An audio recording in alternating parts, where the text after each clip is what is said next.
sampai udah putus asa dari dunia bisnis, kalau mau punya, nekat aja. Jangan melihat ke belakang yang kemarin kamu terpuruk. Pahit bagi saya.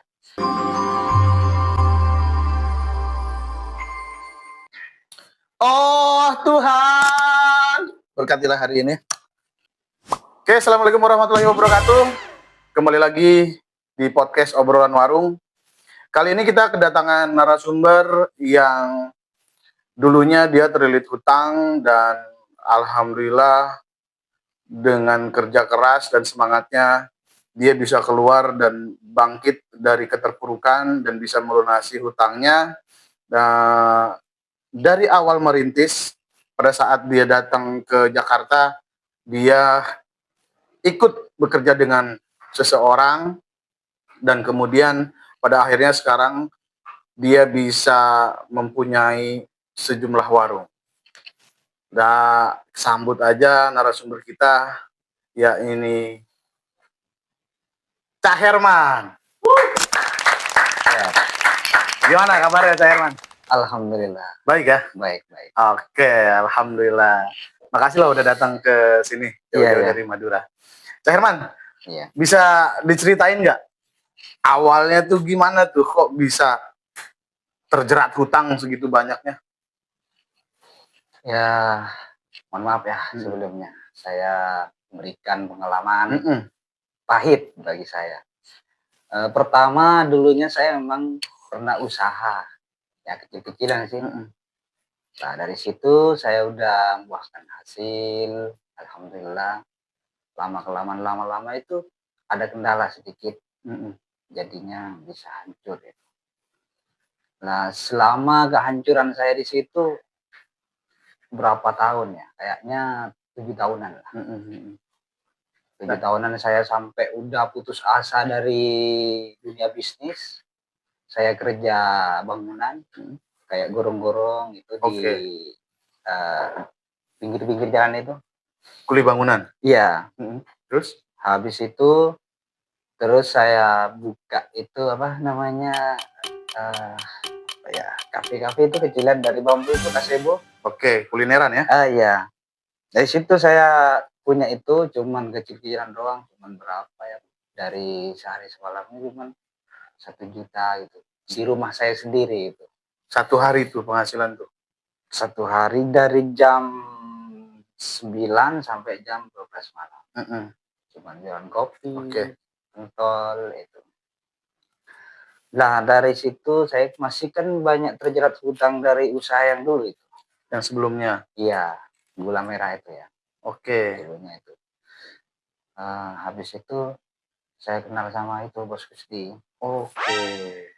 Nah awalnya tuh bisa ketemu Bos Rusdi gimana itu ceritanya? Awalnya itu Bos Rusdi itu emang dekat sama rumah saya. Oh, tetanggaan? Tetanggaan, masih ada ikatan juga famili sama saya juga. Oke. Nah dari situ dia punya lahan buka apa itu makanan kayak ikan bakar apa itu di desa Gerujukan. Oke, kuliner lah ya. Kuliner namanya Warung Pojok itu, samping sekolah SD itu. Nah di situ kan ada bambu-bambu pakai gazebo itu. Saung-saung gitu ya. Saung-saung. Kan saya juga sedikit-sedikit punya pengalaman di situ. Saya bikin, terus bikin berapa ya? 3 bulan kayak bikin di situ. Terus itu ngobrol-ngobrol. Nah, ya itu namanya Bos Rusdi itu kan udah sering jalan-jalan sama saya. Tukar-tukar ini pengalaman di bidang-bidang bisnis. Nah, di situ saya kenalnya di situ, dekatnya itu. Saya penasaran nih. Nah, hutangnya itu berapa sih besar? Dulu ya? Dulu saya hutang kalau nggak salah 160. 160 juta? Iya, dulu tahun 2012. 2012. Nah, dari pas terjerat hutang sampai bisa akhirnya melunasi hutang itu jangkanya berapa tahun? Lama Bos. Kalau perkiraannya tahun 2012 2020 kayaknya, baru Baru selesai. baru selesai? Iya, baru selesai. Itu baru selesainya karena berkat, bantuannya dia, Oke. Karena bergabung dengan Radar Madu bergabung, Rahmat? ya. Masih belum berdiri itu. Belum berdiri? Belum. Belum? Oh gitu. Karena masih anggota kayaknya kalau nggak salah 7 orang. Baru 7 orang? Baru 7 orang. Sekarang udah kayaknya 140 lebih. Hampir 150 anggota itu. Kalau warung lebih 500-an. Iya. 500-an warung kan banyak kan, ada yang punya 5, ada 7, ada berapa 11, bahkan di Persuti kan enggak hitungannya itu banyak itu. Nah, untuk saat ini nih, butuh waktu berapa lama kamu dari mulai jaga warung sampai akhirnya punya warung? Kalau saya pertama kali ya, jaga warung itu 3 bulan. 3 bulan? Iya, 3 bulan. Terus 3 bulan itu, jaga warung, pulang lagi, kerja lagi dulu di, pertukangan itu. Oke, kembali lagi. Iya. Terus? Bos itu nyamperin ke saya, "Kok kerja lagi sih kamu? Emang nggak enak sih jaga warung?" "Enak sih, saya pengen punya." Dia bilang ke saya, "Kalau mau punya, nekat aja. Kalau nggak nekat nggak bakalan berhasil. Oke. Apapun yang diinginkan kamu harus berjuang. Kamu itu harus jangan lihat ke belakang keterpurukan kamu. Langsung maju ke depan, melangkah, itu lebih pasti." Nah, di situ saya motivasinya saya gigi, langsung saya pinjam uang, Bos. Pinjam uang ke tetangga, ya namanya juga, gimana ya, saya kan masih keterpurukan. Iya. Tapi ada yang ngasih? Ada sih, tapi ya saudaranya istri, ya mertua. Oke. Iya. Oke ya, jadi teman-teman, kuncinya adalah ketika kita sedang merasa posisi lagi down atau lagi di bawah, kunci satu kita menjaga kesadaran, kita sadar bahwasanya ini akan berakhir ketika kita mau terus melangkah. Bukan begitu? Iya, benar. Oke. Nah, sosok dari Bos Rusdi ini yang kamu kenal tuh gimana sih? Kalau saya kenal sih, orangnya ya, pertama dia sopan, bicara apa adanya. Betul. Terus dia sosialnya tinggi. Kalau di masyarakat sosialnya tinggi, luar biasa. Saya udah mengagumi karena bukan saya ingin dipuji Bos Rusdi, bukan. Cuman karena bareng sama saya terus kan, saya tahu jadi karakternya orang kalau deket terus kan tahu. Betul. Jadi gimana, pokoknya luar biasa. Nah, kan dapat kabar yang beredar nih, bahwasanya beliau tuh sosialnya tinggi yang tadi seperti kayak Cak Herman bilang. Berarti khususnya di Sumeneb sendiri, Bos Rusdi ini udah banyak mempekerjakan orang ya? Banyak. Kalau nggak salah kayaknya, nggak kehitung lah. Soalnya dia juga nggak tahu kalau warungnya berapa. Kan rekening masuk terus. Tiap harinya masuk terus. Iya. Berarti memang perekonomian di sana sudah mulai membaik ya? Iya, udah sangat membaik. Sangat membaik. Mungkin pesan buat teman-teman yang ada di sekarang lagi posisinya lagi terpuruk. Iya. Apa sih? Selagi kita masih mau bekerja keras, punya cita-cita yang tinggi, silahkan kejarlah, jangan mundur, jangan melihat ke belakang yang kemarin kamu terpuruk. Apa yang pernah kamu jatuh di situ jangan dilewati, terus melangkah. Oke. Pasti akan berhasil. Tepuk tangan dong. Luar biasa. Ya, kita akan balik lagi ke, saya masih penasaran nih, gimana perjalanan dari Cak Herman ini dari penjaga warung sampai akhirnya punya warung banyak. Saya masih penasaran tuh, caranya gimana?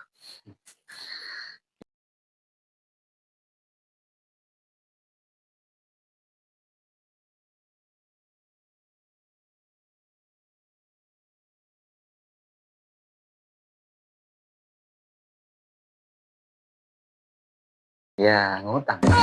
Ngutang? Iya. Awal pertama kan hutang saya kan. Hutang sama mertua, sama saudaranya istri saya. Lepas itu saya jaga warung, terus warung dijagain orang, jadi orang yang jagain warung saya itu gimana ya, udah saya mau uang itu mau dititip ke kamu, ntar kalau saya pulang saya minta itu. Ya namanya juga lama bos. Oke. 5-9 bulan dia jaga kan dapat banyak kan. Lumayan lah ya. Jadinya uang itu terpendam, nggak bisa menghasilkan. Saya minta ke Bos Rusti, gimana ini uang ini mau dibukain warung biar berjalan lagi katanya saya gitu. Biar muter. Iya kayak gitu terus. Oke. Nah maksudnya kan dari nggak punya warung nih, jaga warung. Iya. Itu strategi untuk menjaga warung tuh gimana sebagai kita sebagai penjaga warung supaya berhasil?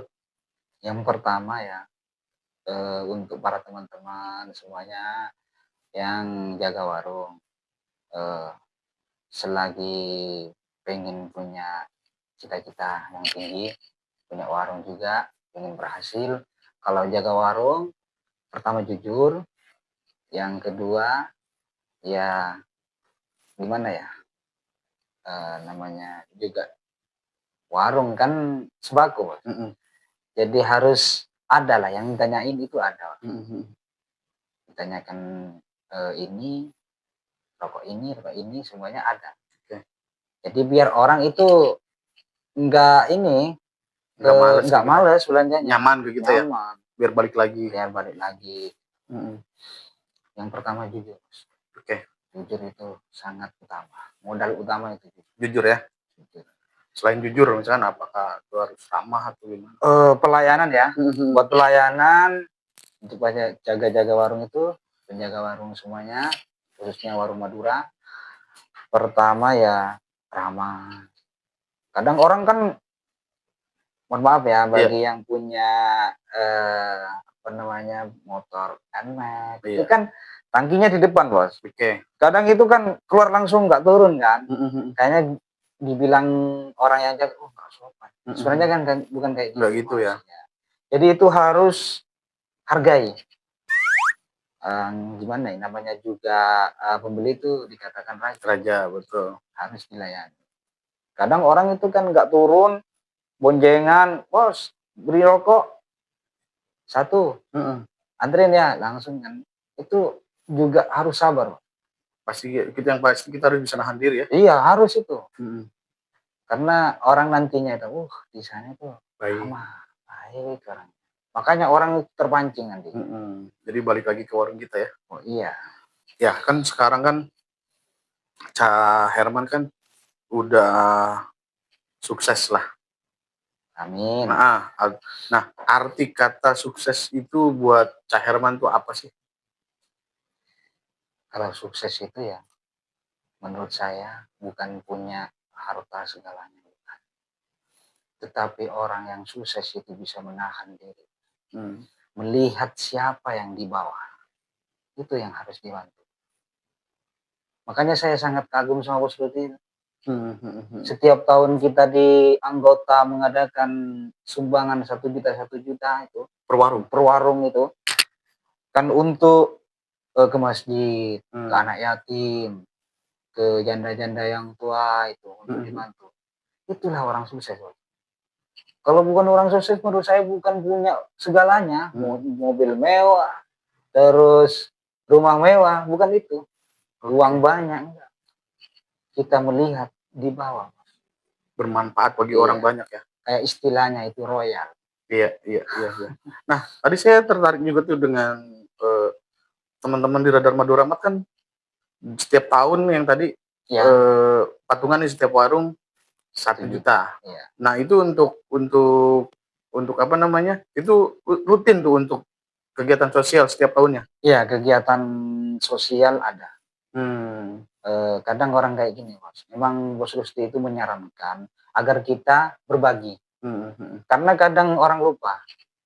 Berbaginya lupa. Kadang orang menunggu dia kaya yang akan memberi sama orang, bersedekah sama orang.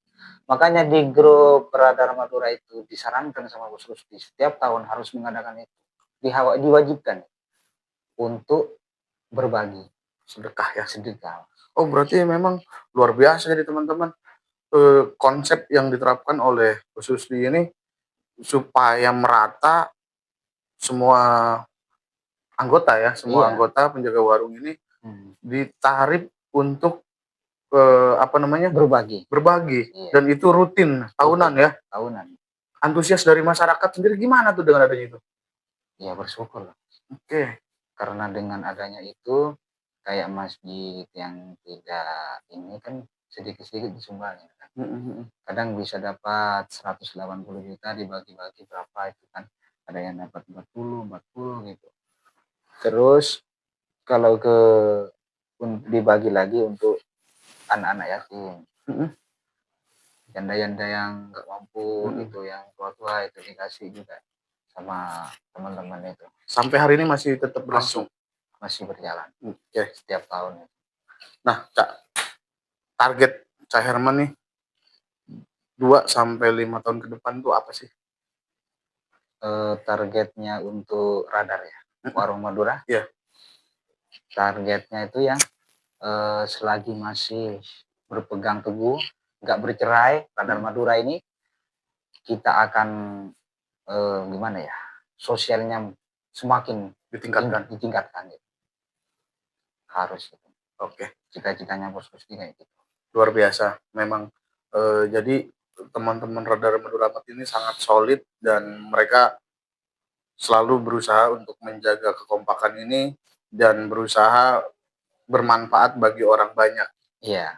Cak Herman. Iya. Terakhir nih, pesan-pesannya nih untuk teman-teman, kan pastinya dengan melihat Radar Madura yang sekarang, warga masyarakat di sana tuh banyak yang ingin bergabung. Benar nggak? Banyak, Bos. Banyak. Nah, iya. Itu apa dan bagaimana teman-teman yang pengen bergabung itu harus, ketika memang nanti bergabung dengan Radar Madura itu harus seperti apa? Yang pertama ya, si Bos Rusdi kan menyarankan ke saya. Kalau kadang kan banyak ya teman-teman saya juga yang jauh-jauh itu, gimana sih kalau mau gabung ke Radar? Bisa, siapa saja bisa bergabung. Cuman saya maunya itu, Bos. Setiap tahun ada kayak gitu, harus, Bos. Kadang orang kan berat, gengsi gimana? Sombong. Tiap tahunnya ada kayak gitu, sedekah 1 juta. Kadang berat. Berat kadang untuk berbagi kayak gitu. Makanya saya bilang sama dia, kalau kamu mau ngikutin dengan ini apa namanya, arahannya dari peraturan dari Radar Madura itu, silahkan. Kalau nggak mau ya jangan. Saya bilang kayak gitu. Tapi sekarang banyak, Bos. Bahkan yang sekarang ini yang ditahan sama saya tuh, maksudnya nggak dimasukin dulu, orang yang kita minta itu kayaknya masih banyak, Bos. Bukan saya menghitung nggak, cuman masih banyak. Tapi yang pasti siapapun yang nantinya akan bergabung di Radar Madura kuncinya harus jujur ya. Jujur. Luar biasa, Cak Herman. Iya. Berhubung kita juga sudah memasuki di ending ya. Iya. Terima kasih banyak atas bincang-bincangnya. Semoga obrolan kita menjadi inspirasi dan menjadi motivasi buat teman-teman yang nonton. Iya. Semoga Cak Herman juga semakin sukses. Amin. Dan bisa bermanfaat bagi orang banyak. Amin. Terima kasih buat waktunya Cak Herman. Iya. Sampai ketemu lagi di episode selanjutnya. Oke, teman-teman, tepuk tangan buat Cak Herman. Oke, teman-teman. Sampai ketemu lagi di episode selanjutnya. Semoga kita bisa berbincang-bincang lagi dan menghadirkan narasumber-narasumber yang bisa menginspirasi tentunya untuk menjadi pribadi yang lebih baik dan bermanfaat bagi orang banyak. Sampai jumpa lagi di episode selanjutnya. Salam obrolan warung.